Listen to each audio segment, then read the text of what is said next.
Hey, my name's Kylee. I was born in China in 1995, and I love the beautiful state of Oregon. The year that I was born, 1995, in China they had a one-child policy, and the culture favors males over females, so often girls were disposable. And in that year that I was born, there were 8 million abortions estimated, but I was not one of them. So that's great. So the story goes that I was left in a box at a business doorstep and found by an orphanage when I was 3 days old. And I think that's just the hand of God right there. I wasn't aborted and I was found. And I definitely could have just withered away, but God, for some reason, wanted to preserve my life. When I was 5 months old, my now adopted parents in America started filing for adoption, and the orphanage sent them a picture of me, and they're like, "We'll take her."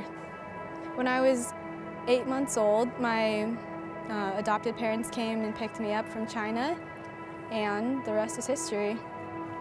So this one time, this thing, it ate my quarters, and it didn't work. I couldn't see anything. Don't trust it. Oh my word, look at that view! Oh, so pretty.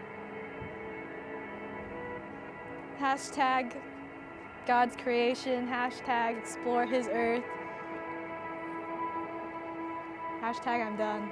I didn't really understand how crazy my story was until I was older. I really took it for granted as a kid. I always knew I was adopted, but when I started thinking about the odds of ending up here in America and even just being alive, it blew me away that God is a father to the fatherless. Like the Bible says that he rescues orphans, and I know that firsthand, that he would take me out of this bad situation and put me in a family, into a loving family that was able to teach me about God and what it means to follow him. I grew up in a pretty average American home, was raised in a Christian family. But when I was in middle school, I hit this wall where I was really, really depressed for 3 or 4 years. I was just existing to exist. I couldn't see the point in living anymore.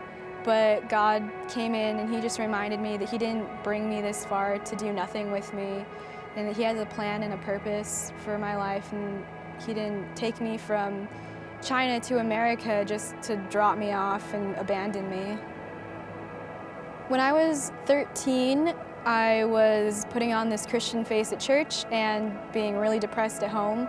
So I got asked to counsel at a Bible camp because on the outside I looked like a Christian. And I said yes. And I think that was the first time that I allowed God to just work through me. I was 13 and the oldest kids in my tent were 11. I was really overwhelmed. I had no idea what I was doing.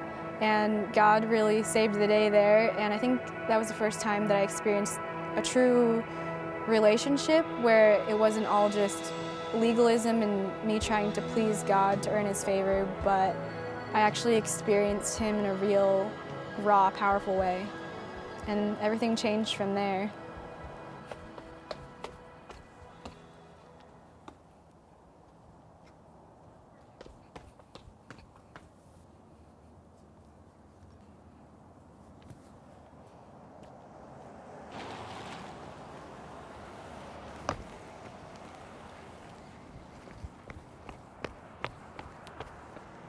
It's the coolest thing I've ever done.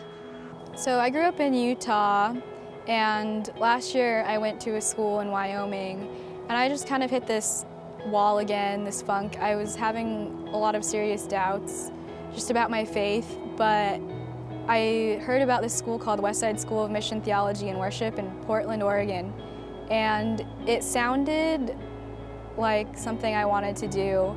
I was lacking vision. I just kind of felt like I was going nowhere, and this seemed like the perfect opportunity to do something meaningful again. So I signed up and got in to the school, and I moved to Portland on a whim. Didn't know anyone, and here I am. If you've never been to Oregon, I highly recommend visiting. If you're into anything outdoorsy, if you love art and music, Portland has a really big focus on that. No trespassing.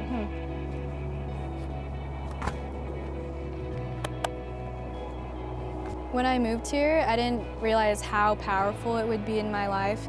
I was always a creative, but I didn't really have a constructive outlet for that. I was just making art, making music, not really doing anything with it. And when I moved here, I got connected with this community where there were tons of other creative people who were encouraging me to use my art for God in really tangible ways. And I've just had so many amazing opportunities to use my art to bless other people. I've been commissioned to do logos. I've gotten to hang my stuff in coffee shops. It's unreal. And I'm just realizing that God has a purpose in everything, even things that I don't think He could use, He uses them. This is my friend Grace. She's like 1.5 feet. She's over a foot taller than me. She's like 1 inch taller than me. We look like a weird friendship here. It's like, why is she hanging out with a child? Except the child's older. That's rub it in. Part of Westside School is going on a 2-month practicum trip to another country and doing a short-term missions trip to put into practice what we've learned in the classroom. And I have the opportunity to go to Zimbabwe this summer and help out at an orphanage called Hands of Hope.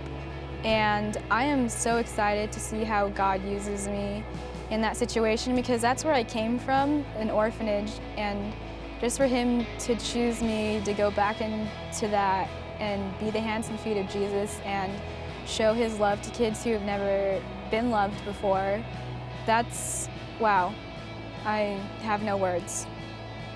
All of my memories are with a family, and I don't think the full weight and realization of where I came from at an orphanage is going to hit me until I get to Zimbabwe and see these kids who are in the same situation I was in, but weren't as fortunate to get adopted into a family. I think God's just going to wreck me in a good way, in the best way possible.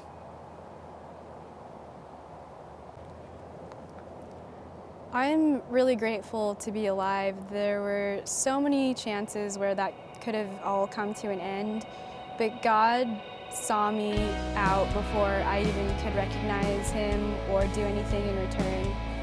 And that's the God that we serve. He's so compassionate and merciful.